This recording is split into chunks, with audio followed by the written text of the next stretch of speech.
Hello, and welcome to another episode of Get Your Fill Financial Independence and Long Life, where we explore ways to achieve those two goals and we invite cool people on to help us. So today I'm real excited that Edwin Carrion is with us.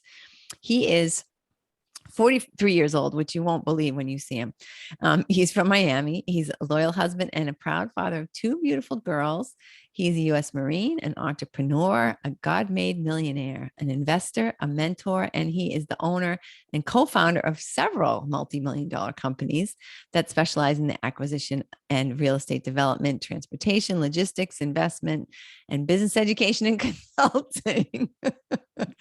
His specialty and passion is teaching motivated individuals his secrets, which I know you're going to need to learn, his techniques and proven strategies that will create wealth in any business you choose.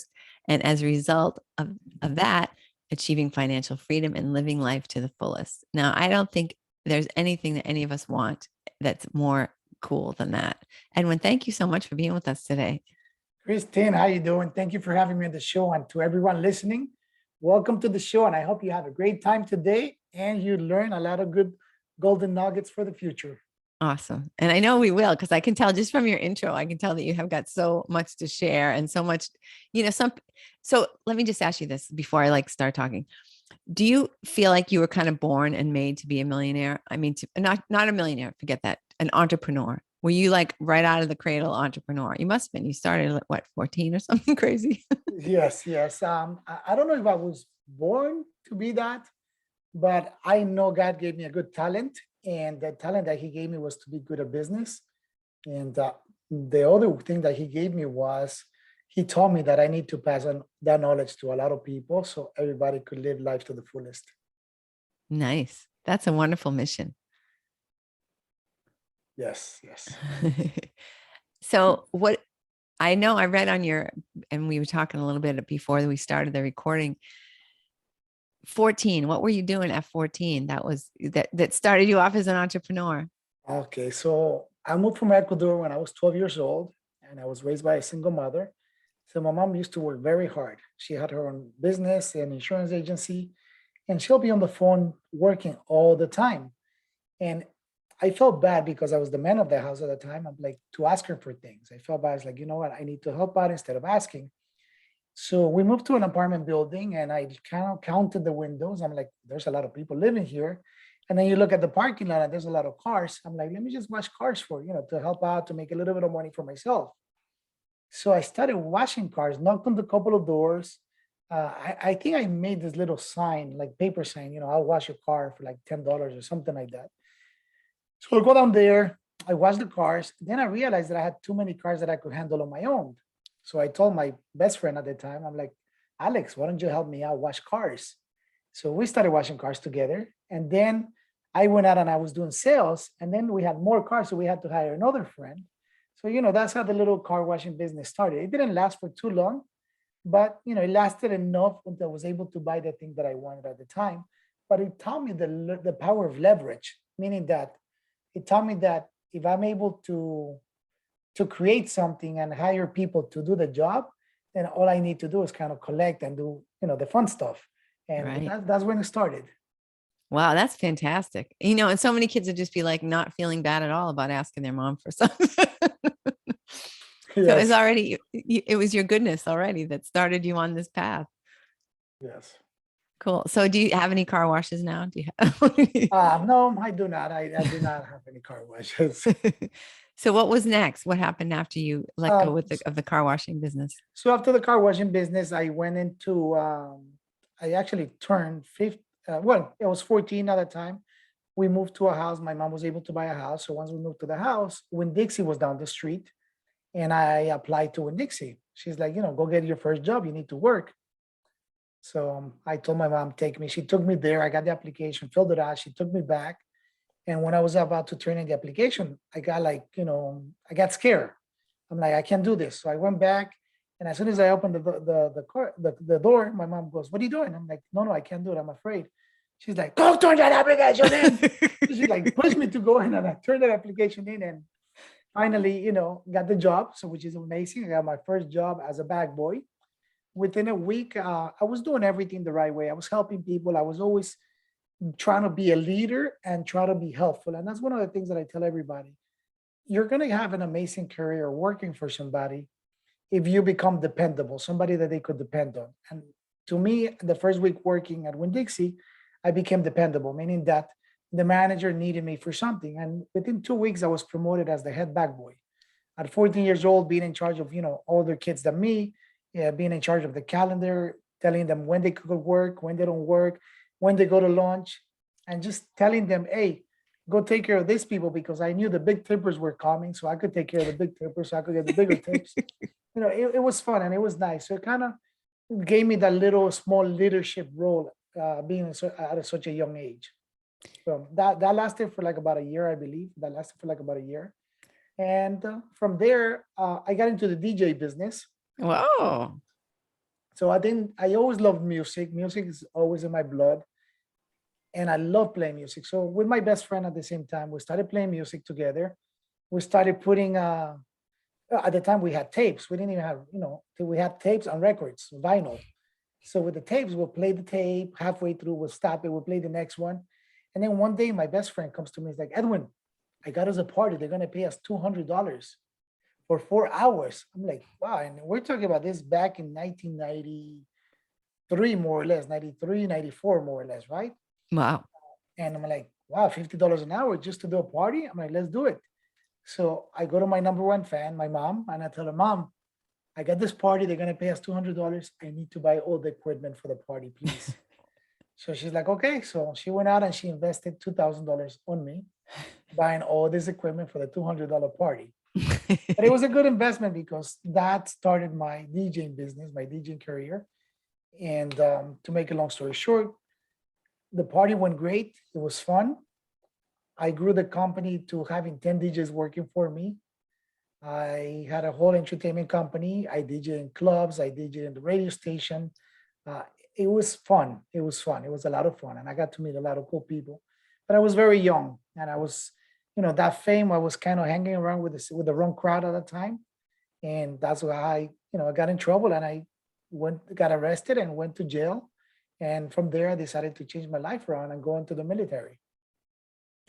So, I mean, like the theme that I'm seeing, like the string that's kind of following through all these is that you had some kind of inner compass, right? You had something inside of you that said, like, I have to be the best bag boy. I have to, I need all this great equipment so I can be a fantastic DJ. I mean, where do you think that came from?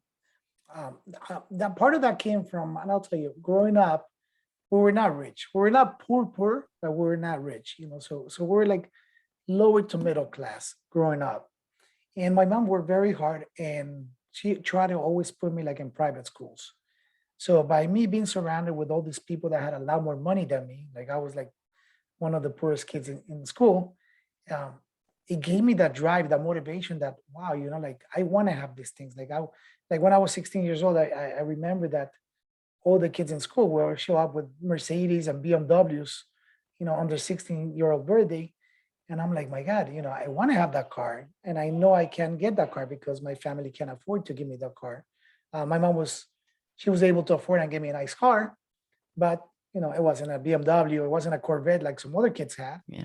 And that gave me the push and the drive to become rich. And in my head, being young, not knowing as much, that was my thing. I'm going to be successful. I'm going to be rich. I'm going to be a millionaire. And that's what I said. I'm going to be a millionaire. And, I was building my mindset since a very young age because I remember that one of my favorite toys was this little Lamborghini telephone.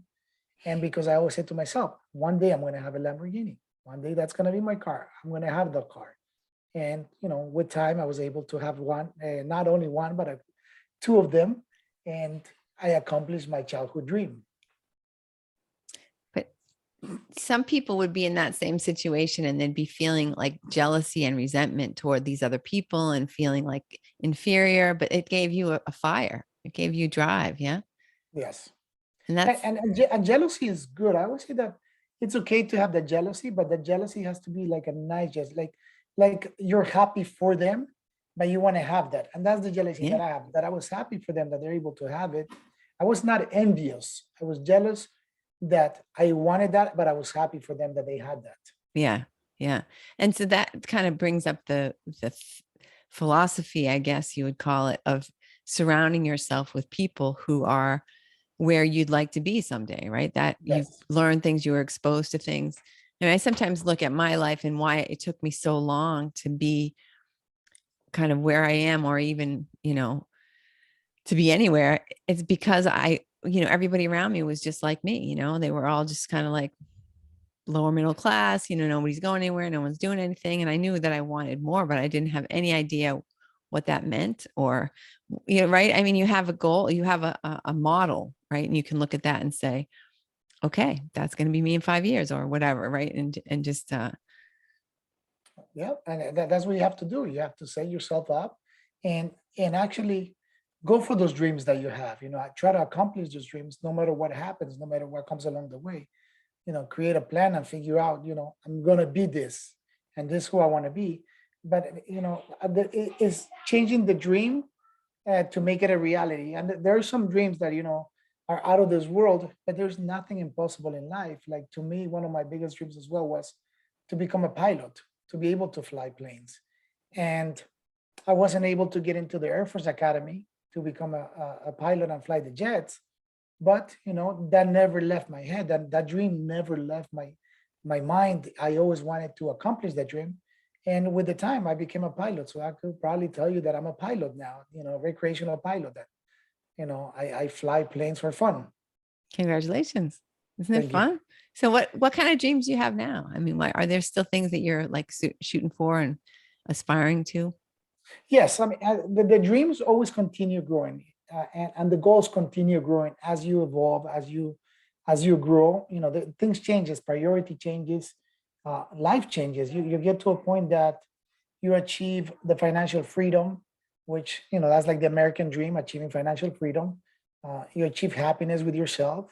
You live life to the fullest. I think my biggest dream eventually, after I went bankrupt at 27 years old, was to live life to the fullest. And I'm living life to the fullest. And by that means is I have a balanced life. I have the relationship with God, which is my number one thing in life.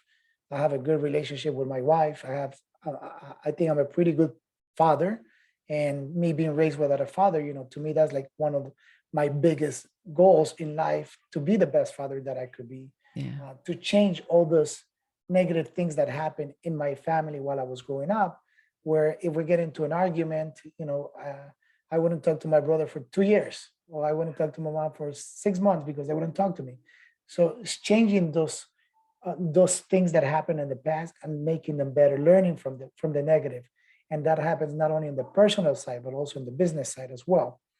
And to talk about my goals, you asked me what are my goals. My goals is this year and the next year to impact as many people that I can by teaching them and enjoying them that they can accomplish other dreams, that they can live life to the fullest, and that they can achieve all those childhood dreams that they had in their mind when they were little, that they could revive those, bring it back to reality, and create this amazing life that we were put on this earth for. Absolutely. So Edwin, it sounds to me like you pretty much had it all figured out. Were there any mistakes, anything that you regret, wish you would have done differently now that you can kind of look back with more wisdom? Uh, there's a lot of mistakes that I made along the way. A lot of mistakes, financial, business, personal. Uh, do I regret any of them? No, I don't regret any of that because I wouldn't be where I am today. And that's what I will never like to change anything in my life if I were to go back. Because if I were to go back and change something in my life, I wouldn't be here today. This wouldn't Right. have happened. Maybe I wouldn't have the same wife. I wouldn't have the same kids. I wouldn't have the same life that I have now. Right. So no, I don't regret anything. I am so thankful for everything that happened in my life, even the hard times, because that's what made me stronger. That's what built me up to be a better person, a better man, a better husband, and everything else. So is there anything that if you were giving advice to somebody that you would not include? Like, okay, so I did this thing, but you could probably, skip that part of the, you probably don't need to get arrested and go to jail. You could probably have a pretty good career with missing that step. Like, Oh, definitely. Yes, of course. I will give the advice. Is number one, I will always say is have your values straight. Make sure that your values are strong and you follow your values. And one of the things that after leaving the Marine Corps, my values were very strong, which was honor, courage, commitment. And I live my life that way. I live my life with honor, with courage, and with commitment. When I say I'm going to do something, I go for it and I do it. I'm committed to the people that I do. I'm committed to friends. I'm not the best friend that, calls you every day and tells you, are you there? But I'm the friend that when you need something, I'm the one that shows up, that is there for you. Yeah. So, and there's a big difference. So that's number one advice. Again, having their values good. Number two is invest in yourself. I started investing in myself when I was more or less like 27 years old after I went bankrupt. And if I would have started investing in myself at a younger age, I don't think I would have gone bankrupt and I would have taken a lot more opportunities that I have taken. And I think when I really started investing in myself is when I started seeing like this whole growth, mentally, financially, personally, in all aspects of my life. Because when you invest in yourself, you're not only investing in yourself, how do I grow a business? You invest in yourself. Okay, if I want to become a family man, who do I follow? Who do I follow that I want to become like? And that's part of investing in yourself, like following the right people of who you want to become, following the people that share your values. I can hang around with a bunch of single guys because if I start doing that, my marriage will go bad, right? Right. So, I try to follow a lot of people that are married, that have been married for 10, 15, 20 years, because that's where I want to get to, Right. and if I look up to those people, I know I'm on the right track of at least picking up one or two things and learning from it. I mean, when they have events or they have learning opportunities, I'll take advantage of them and I learn from them because, we Yeah. have to continue growing. And in life, what happens with a lot of people is that everyone changes, right? As time goes by, everyone changes. We all change. If you look at yourself 10 years ago, you have changed so much, Yeah. but not everyone improves. And that is one of the most That's true. important things that we have to continue improving. We have to continue bettering ourselves. Yeah, change is different from an improvement for sure. Definitely. A huge one, huge one. So tell me about the bankruptcy. How did that come about? So when I left the Marine Corps in 2002, I became a real estate developer. I borrowed $100,000 to start the business. And within a couple of years, that company was doing over $20 million in revenue in real estate projects. And 2007, the market crashed, right? I thought I was invincible. I thought nothing was going to happen. And the market came crashing. And all of a sudden, all the banks stopped funding. There was no more money coming in. So I didn't have cash flow to sustain my lifestyle, to sustain my business. Yeah. And I went bankrupt. That's the moment that I went bankrupt. Yeah. And again, to me, that was one of the biggest, most humbling lessons, most humbling experiences that I had in my life. Yeah. And that's what got me to realize that I needed to live life to the fullest. And meaning by that is like I worked from 2002 all the way to 2007, nonstop. I was working constantly, Yeah. chasing the money, chasing that, becoming a millionaire guy. And that's when I used to call myself, I was a self-made millionaire Yeah. because I was chasing that. And I thought that I did everything on my own, which it wasn't.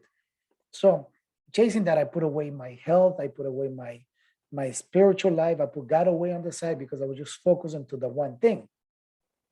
And when I lost everything, I realized that I worked so hard and I had nothing to show for.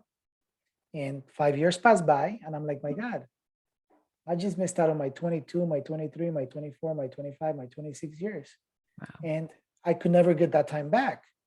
And that's what happened. In life, we only have one commodity that we can never take back, which is time. Right. So we have to value time and we have to enjoy time. And that's why I always say, living life to the fullest is like you only have one life to live. So you have to enjoy the life, right? You have to make sure that Absolutely. you're 100% happy with the life. And that's what the lesson taught me, that I needed to have a balance in my life.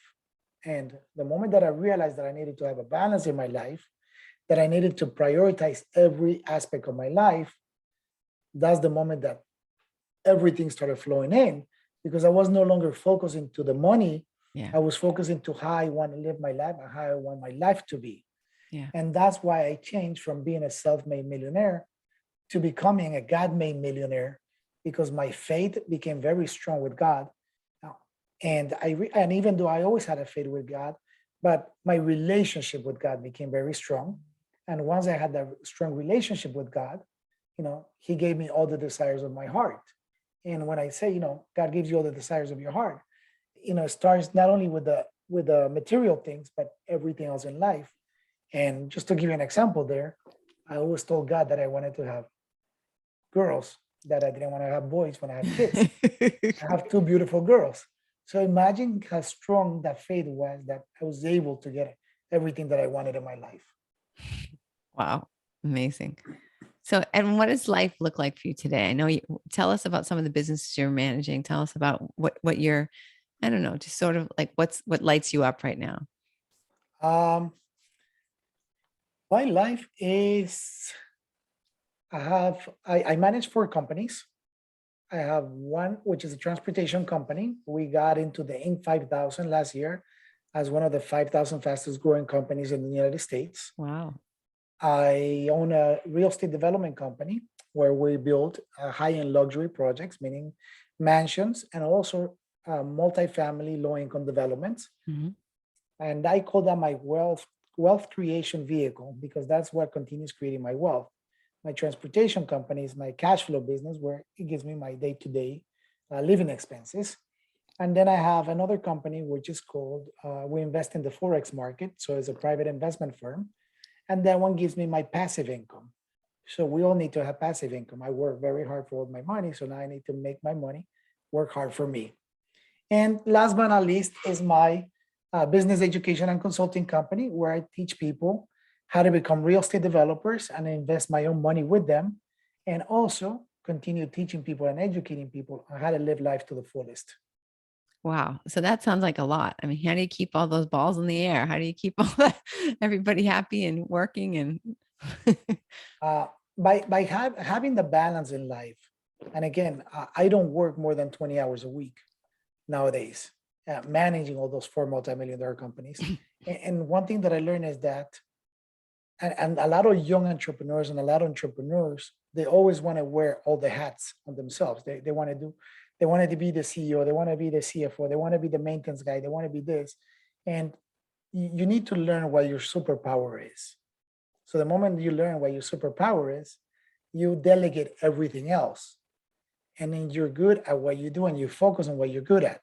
So if I know that I'm not good in sales, I'm going to find somebody that's great in sales so I could focus into what I'm good at, and vice versa. So I have a great team of people that help me out and help me grow, and mentors that continue helping me grow and everything in all the aspects of my business.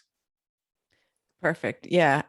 And I think that's the hard part. And it's also the magic is when you have is letting go, right? It's saying this person is better at this than I am. I don't need to micromanage it. And it's interesting. I'm Yes. actually working with a team now who's promoting a new podcast that I'm doing. And, we have these meetings and they're asking me, well, what about this? And what about this? And I'll say, if they had, what do you like for the name or for the tagline? And I looked and I liked number 5, let's say. And I had my, my person who's creating the course, and I had all the people who are doing the podcast. And I said, well, what do you all like? And they all like, let's say number 1. And I said, well, then let's do number 1. Like, what are you asking me for? I don't know. You know what I mean? I don't know what people are going to like. I don't, like, you're the experts. I'm paying you to do this work. Just do it. Have fun. Just, I'll pick up the pieces later, just tell me what to do. Exactly. Definitely. So, The same thing with like colors and stuff. I'm like, I don't know what's well, it might not look good with it. Fine. Hey, great. We'll go with your choice. I didn't pay you so I could make the decisions myself, that's but right. that's not easy to do, right? No, it's not. I mean, you have to put your input, which is great, and that's what happens with me too. Um, I learned how to do something so I could delegate, and I learned, but I always let my employees, I always let them figure out their own way. If their way doesn't work, then I tell them, okay, this is the best way to do things. So I'm very systematic in everything that I do, and it's very important that we create systems in place and create processes in place, because it's easier for you as the owner to keep track of everything that's going on, but it's also it's easy to duplicate that system. So as your company grows, you're able to hire more people. And now that you have a system in place, it's easy to train the people that are coming in order for you to continue growing. Yeah, but you just made a really great point, which was that you learned how to do it enough so that you could hire the person, right? If you don't know, if you don't have any idea what you're doing or how this particular job gets done, right? It's difficult to know if you're hiring the right people, if they're doing a great job, how long things are going to take. And I found that as an advantage, even just working, hiring people to do work around my house. When I Yes, didn't know anything about how to do anything around the house, then people could just take advantage of me, right? They just walk all over me and tell me, oh, this is going to cost $10,000 and it's going to take 3 months. And then, and I think to myself now, well, that's impossible. I can do it myself in a month and a half. How is it taking you? Right. And they'll be like, oh, once they find out, what you're talking about, it helps you to know, can I trust this person? Are they being yes, honest with me? Do they actually know what they're doing, what they're talking about? So just enough exactly. knowledge to be dangerous, right? Right. And again, it goes back into investing in yourself. If you don't have all the knowledge, Right. uh, then you can always hire a mentor that's going to help you with that part. Right. That's true. That's true. So how do you mentor people today? How do you help them to not duplicate your success, but at least to kind of have an idea of what they can do to become real estate developers, for example, or real No, estate I investors? teach people actually how to duplicate my success because that's what I want for them. I want them to be as successful as I am. If I wouldn't want them to do that, I would not be teaching people to do that because all I could do is teach you exactly how I do things, and that's the reason I invest my own money with them once they go through, once they learn to become real estate developers. Because a lot of coaches nowadays and a lot of gurus nowadays, they sell all these high ticket items, they sell all these courses, and people learn. They learn, but they only give you just a little bit. They don't give you enough. They give you a little bit, so they're not successful. And then they want to sell you more stuff, and they want to sell you more stuff. But and people go through all the steps, and then at the end of the day, they don't invest in the students. And the reason they don't do that is because they don't believe in what they're teaching, or maybe they just learn and Yeah. they were really good at marketing or putting something together and then getting them, to fall for this. So to me, it's very different. To me, I always like to find a niche and figure out where there's a break in the system or where there's a break in something. And that's what I realized, that as a mentor, I should be able to invest on the people that believe in me and want to invest on themselves, because and that's what I created when I created my real estate development course, that I will invest my own money with them. Because when you learn something, or when kids get out of college, there's the fear of going into the real world, right? So the same thing when people learn something, when they buy a course and they learn how to become developers, or they learn about real estate or how to flip, they learn that, but then they have the fear of actually taking action and doing it, right? So I'm Yeah. like, okay, how do you break that fear for them to really take action and move forward? And that's where it came to me. It's like, you know what? If I invest with them, now they have somebody that believes in them. So now they're like, wow, this guy invested in me. He believed in me. I'm going to do it. And now, not only do they feel more comfortable, that they feel empowered, that they feel like with all like positive that they're going to succeed, but they know they have to succeed, because since I succeeded and they learn from me and I'm Right. investing with them, we're like, wow, I have a higher duty to make sure that this happens. And then at the end of the day, now that they have me as a business partner, they know that I'm not going to let them fail. So do you stay on with them, right, during their first development deal to During the an first ongoing 10, coach type of thing?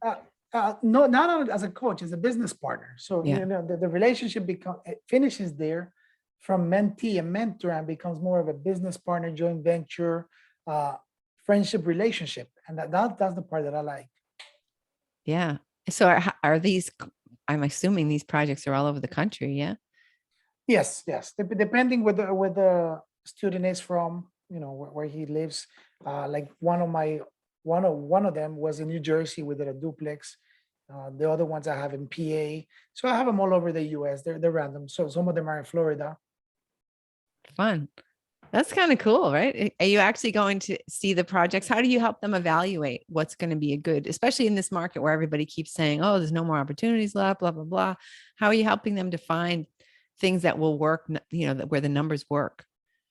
It's all about the numbers Yeah. again, and everybody has a different number structure, and what might work for me might not work for you. So if I'm happy, let's say I might be happy with a 5% return on investment, to you that might be too little, and you want a 10% return on investment. So that's not a good deal for you, which something that would make good for me. So at the end of the day, it's all about the numbers. What makes sense for everybody? And are you comfortable with those profits? Are you okay with that? Is that what makes you happy? Or, Yeah. you might be happy with $20,000 and that'll be amazing for you. And to me, $20,000 might be like, you know what? No, I'm not going to get into something unless I make $200,000. Right. So it's all up to the individual and what they're comfortable with. But yes, number one is numbers. The numbers have to make sense. If the numbers don't make sense, it's not a good project. Yeah. So are these mostly like from the ground up type developments, or like, or Ground up. changing No, ground up? everything is Yeah. ground up type of Wow. developments. So I just think I'm thinking of like a person who's just taken a course and now they're going to create a project from the ground up. That is huge. That is huge. There's so much opportunity to screw up, man. And that's why, again, and we talked about this before, is hiring a mentor, you cut the learning curve a lot. Like when I got into real estate development, I did not have a mentor. I didn't have somebody to teach me, and I made a lot of mistakes along the way. I mean, even now, like going bankrupt, one of the first things that I tell them is like, I'm gonna make sure that I make you recession proof, meaning that if we go into recession, I'm going to tell you how you to become extremely successful, because I made millions of dollars during a recession. So I learned, you know, how to make money during a good economy, but I also know how to make a lot of money during a recession. So once you're prepared for those things, or those two downturns, then you're golden. There's nothing that could stop you. Exactly. Right. If the market's either going up or it's going down or it's not doing anything. And then during all those, scenarios, there are ways to make money, but only if you anticipate what's happening. Right. Exactly. So what do you think is going on right now from the We're market perspective? we're in some crazy times right now. And what I mean by crazy times is because uh, you know being being an investor in the forex market, and being in the which is the foreign currency market, um, and just in the markets alone, there's a lot of technicals that are not being followed anymore. So before it was all about uh, numbers, the government, this and that, but there's so many retail buyers, retail traders that have come into the market during this past couple of years, especially with pandemic and the government dishing out millions of trillions of dollars to everyone. Everybody thought, they're investors, Yeah. and they start trading at the market, and they're not following any of the fundamentals. So trading, it's really crazy right now because it doesn't follow any fundamentals like it used to. So with that being said, there's so much money going into the markets that we are headed for a huge recession, for a huge market crash in all aspects.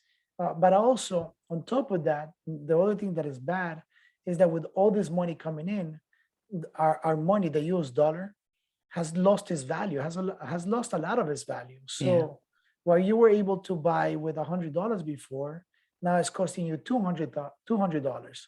So inflation has gone up a lot, but not everybody has seen the impact on the inflation that's going up.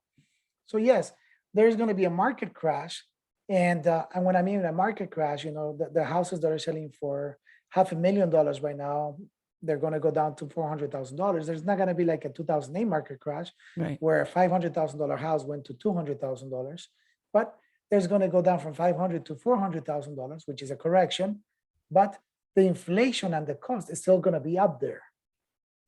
Yeah, it's So amazing to see. I mean, on my street, they just started. So in the last 2 years, they've probably added 500 units to my street, which is not that long of a street. It's it's mhm, Oceanside, so there's only so much room. They've added about 500 units, and there are two new buildings going up that are probably going to add another 300 or 400. I'm like, okay. Who's going to fill all these spots, right? I don't know. They're making people in the back room somewhere. I don't know where all these people are going to come from to fill all these. And the same thing in Boston, and the same thing in every town you go into.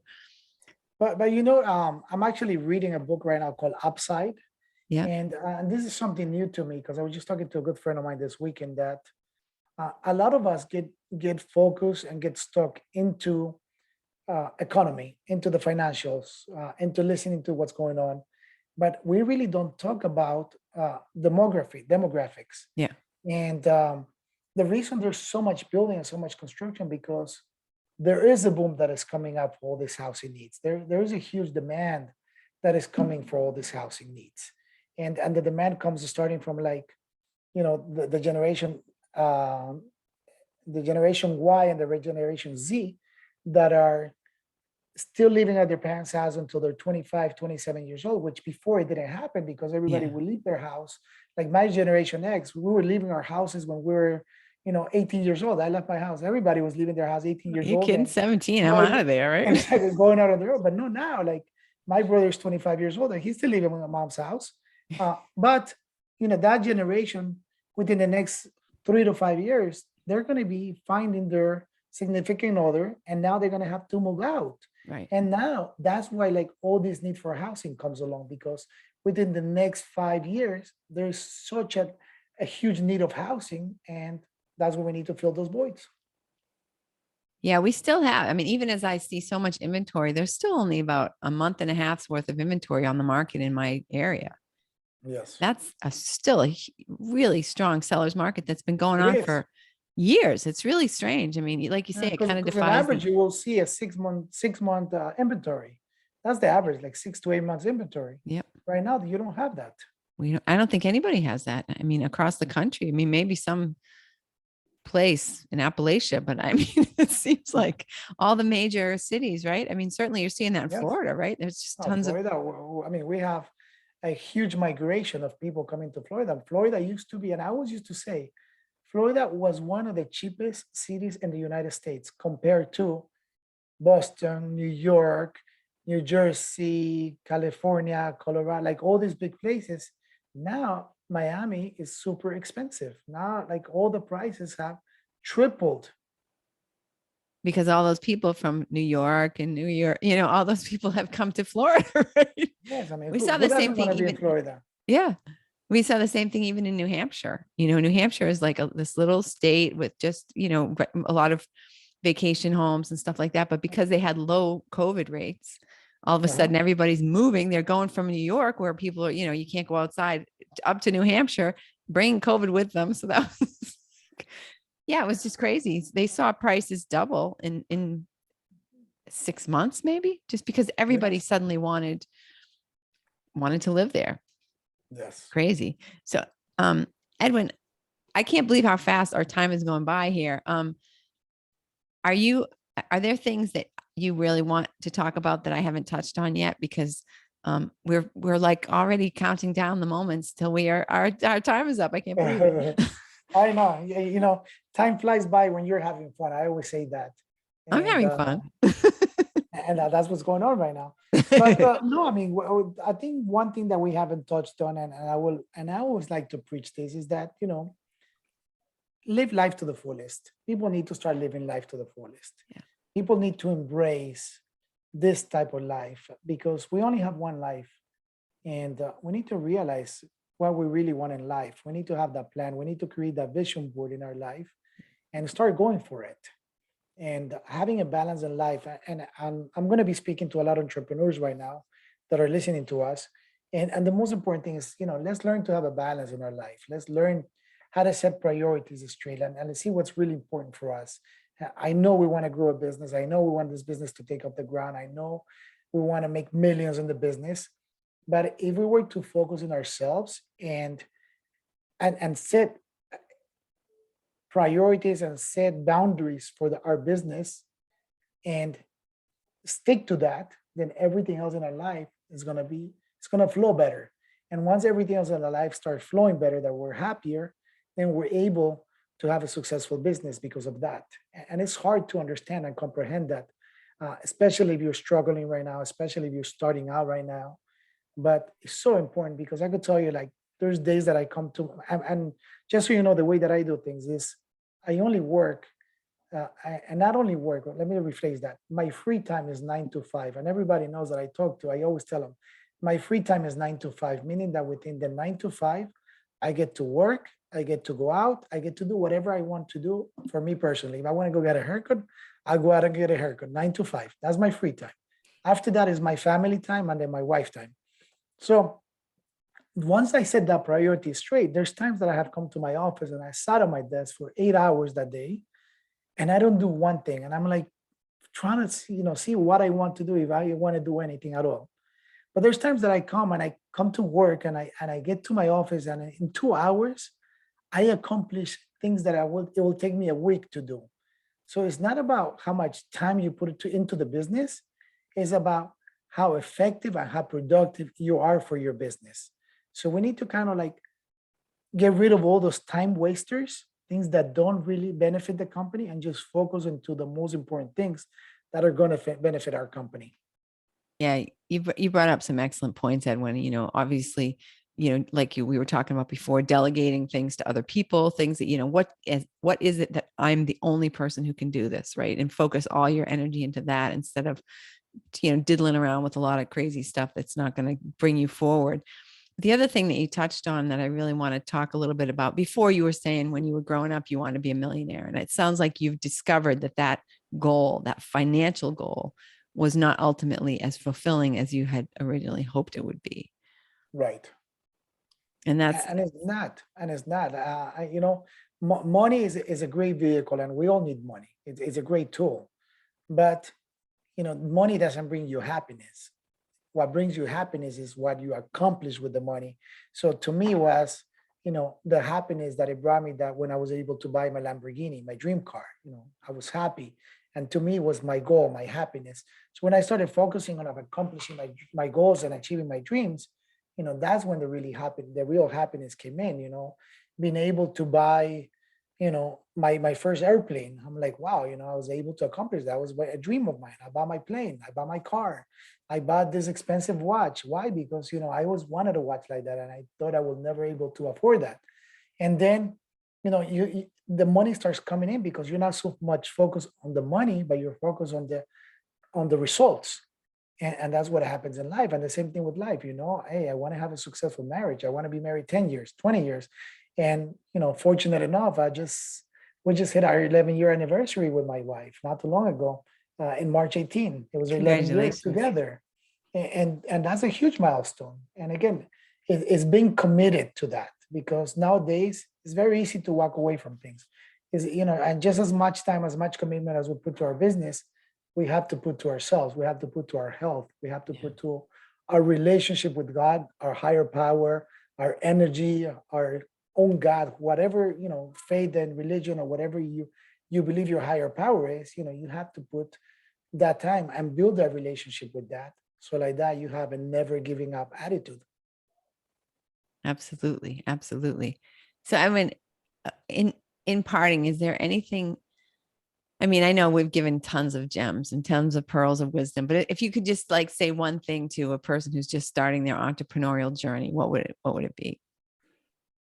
Um, I have a good one for you today on that one, Excellent. actually. So, um, if you don't know where you're going, any road is going to get you there. Remember that. If you don't Yeah. know where you're going, any road is going to get you there. So by saying that, is that you have to define where you want to go and how you're going to get there. And once you realize that, the road to success will be much faster and much easier. Excellent. That's beautiful. So Edwin, people who are ready to like try out, no, that's not the right word. People who are ready to become financially successful using real estate developing, how can they get in touch with you? Or anybody who wants to anybody who you'll talk to, anybody who wants to ask you a question or whatever, compliment you, what's the best way to reach you or to find you? Thank you, Christine. You can reach me on Instagram, Facebook at Edwin Carrion 78, or you could just go to my website, edwincarrion.com.